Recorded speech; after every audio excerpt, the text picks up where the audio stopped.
Hey y'all, how y'all doing? I'm gonna come to you all with another download that I got last night because everybody's being very catty. A lot of you women and this one particular man, you're being very catty.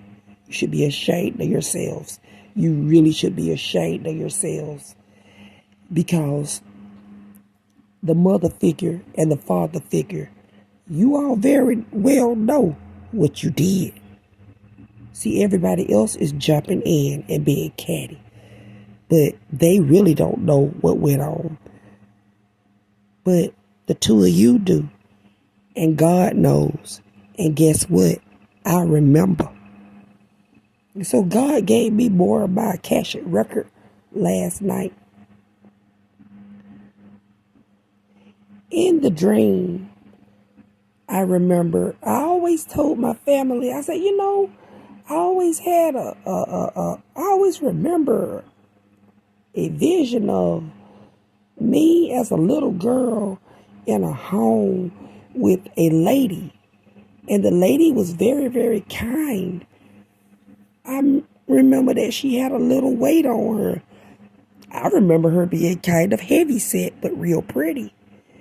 And I remember her being so sweet and very loving and kind. That's just what I remember.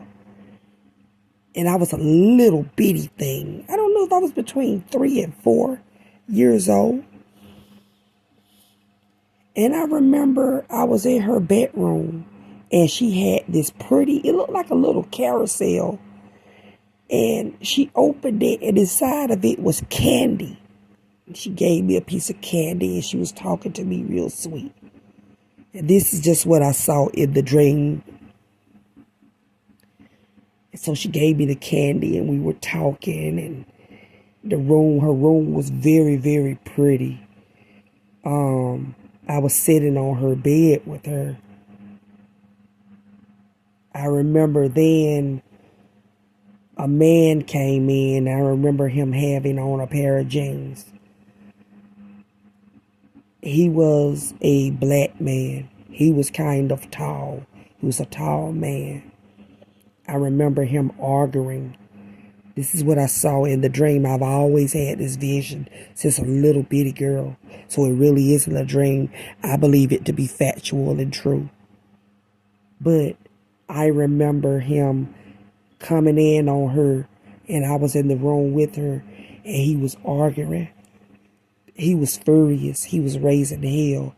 Now, keeping in mind, I was in between the age of about, 2, I don't think even 5, but it could have, my birthday probably was coming up towards 5. I remember, I've always had this vision. Anybody who knows me, especially my family, they can't deny that I always told them that I had this vision. And so he came in and he was raising hell at her. He was showing out. He was very irate. He was very violent towards her. And I remember him saying, go stand outside that door. And so he shut me out that room. And I heard a lot of noise, a lot of fighting. I heard a lot of things knocking over. And the next thing I know, I saw him running a tub full of water. It was a white tub full of water. That's just what I saw. I saw him running a tub full of water. And at that time, he had already told me to stand outside the room. Then I was standing outside the bathroom where he was in the inside, and he was rubbing a tub full of water. That's just what I saw. And then from there, I don't know. I remember firemen coming. I don't know who called, but that lady was dead. She had been murdered. And I remember some kind of way some firemen came there. You could actually hear the noises of the fire trucks. I remember I don't know what you call them, a sergeant, someone who's over The fire department, I remember he was there. And I remember it was this kind gentleman, I don't know. And he said, "Who is this little girl?" And it looked like the man who committed the murder. He said, "Oh, I know who she is. I'll walk her home." And he took this little frail little thing by the hand, and he walked her all around the neighborhood, and he was talking to her, and it was as if he was trying to confuse her. And he was saying, "Do you remember where you live?" And he was talking to me, and as if he was trying to confuse me about what direction. And he took me to a certain space. In one part of the vision, he asked me, "Do you know how to get back home?" I said, "Yes, I know how to get back home." But then I had a vision this is a recent vision I was at my aunt's mother's house. She was a very sweet lady. She always was sweet. She always was sweet. She had the prettiest color, prettiest skin tone. I always felt like she had a little Asian in her, the whole family, because they looked that way. Their eyes were they were beautiful women. Their eyes were squinty, and the men were extremely tall in that family. They stood like sequoia trees. They were very, very tall in that family. And I remember the next part of the vision, I've always had these thoughts. And then the next part, I remember being with my aunt's mother. And as I said, she was so sweet, but it was like in her den. She was by herself. I was brought to her. At that point in time, I remember I was brought to her, and she was talking so kind and sweet to me. I stayed over there a long time, many, many hours, because no one wanted to come and get me. And I remember her saying, "Tiff, here's some cookies, baby." And she was sitting down and she was having her a glass of liquor. It was in a small glass. It was a glass of liquor. It looked clear liquor. Could have been like whiskey. I don't really know the brands of alcohol, but looked like God is saying, I don't know whiskey. I don't know whiskey, bourbon, whiskey. But I know it was a clear drink. So I don't really know about whiskey. I don't think I'm hearing this whiskey. I think whiskey is clear. I don't know what color bourbon is. I think it's a little darker, but I saw a clear alcohol and looked like Spirit said whiskey. And she was sitting down there drinking it. And you know, regardless of whether she was getting a drink on or not, that is a sweet, good lady. That's a good lady. That's a good-ass lady. She always was. And she's still good in heaven. So I was sitting there, and I remember her calling for somebody to come and get me. And I remember, I'm just going to say, it was a woman came and got me. She was real pretty, and she was tall, too. She had her hair up, I don't know. When I think about her, how pretty she was, her hair looked like, I always call this style like a I Dream of Jeannie style. It was up. You know how Jeannie wore her hair, like up, and she was real pretty and real tall. But she was fussing, and she really didn't want to be there, but her mom insisted, you got to come get this baby. So she came, and she grabbed me by the arm. She wasn't the happiest to come and get me. She sure was pretty. And she grabbed me by the arm and she threw me in the front seat of the car. I don't know, looked like I remember it being like a station wagon, or it was a long car. The windows was open. There wasn't any air conditioning in the car. I remember her playing music loud, and I remember her fussing, saying her desires, what she wanted to be. I want to be a model. I want to be a nurse. Those are the two careers that she called out. I don't have time for this. I don't have time for no baby. She was raising hell. And in the vision, it is always a thought that came. This is a recent thought that I've been having for about, like 8 months. And I remember she drove up so fast, she almost hit something. I mean, like, she didn't even park. She was puffing a cigarette. And I just remember in the vision, her taking me to another sweet lady. And that was my mama, the lady who raised me. That's what I remember. The next vision, and I always said this was the first vision I ever had. Maybe it was the first because that was where I felt like that was my home. That was my peace. That was my home. But in the next vision, I remember being in a dark living room in the projects, and it was cold. It was real cold in there. I was a little frail little thing. My legs were just curled up in the seat. I had on a pair of shorts. And as I looked over to the right, I saw my mama, my brother, and my sister. They were all out there playing in the snow. So it was cold in the snow. And my mama was always good at building snowman. My mama sure could build snowmans. We used to be so excited when it was snow because my mama always built the best snowmans and she would help us. She always taught us how to roll up the snow to make the ball real big for the snowman. She would put a little carrot for the nose. She put something like little pieces of rocks or coal for the eyes. I think she even put a hat on the head. So we were all just, my brother, my sister. It was just them two, because at that time, my baby sister, she wasn't even thought to be. We're several years older than her. And my brother and my sister, that's a year younger than me, with my mom, they were all out there playing in the snow. I saw snow flurries that was out there playing in the snow. I've had different visions. I've had some visions about you Masons too. I've had visions about you Masons. My dad was a Mason.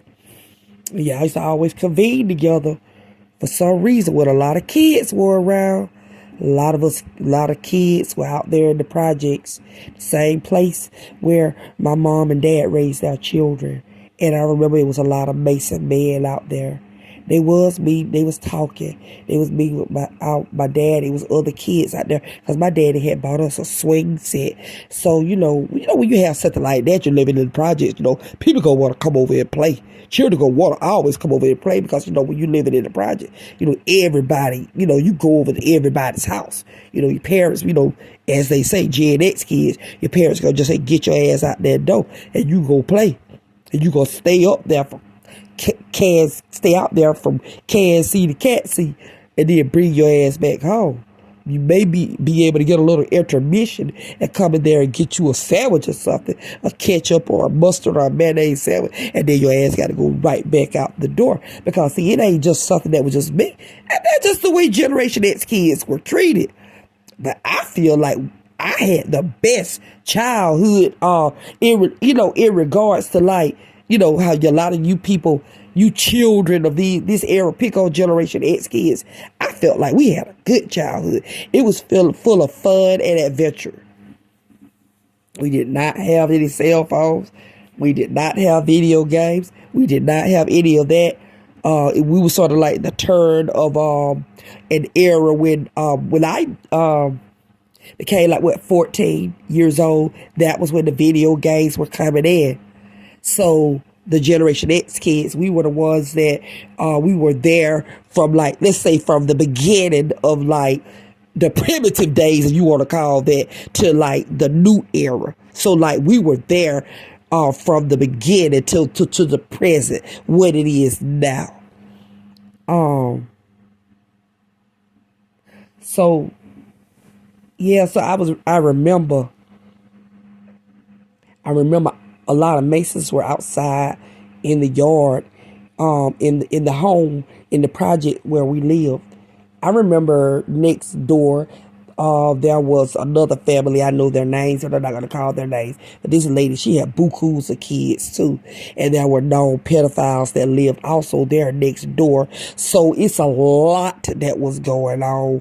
So like when you live in the projects and in apartment communities, I can just tell anyone, any parents, there needs to be like safety guidelines for children, because it is what it is. When it's congested in the projects, that's just screaming pedophilia, because men get tempted, and to be honest, women get tempted as well, and then it can be like a money organization.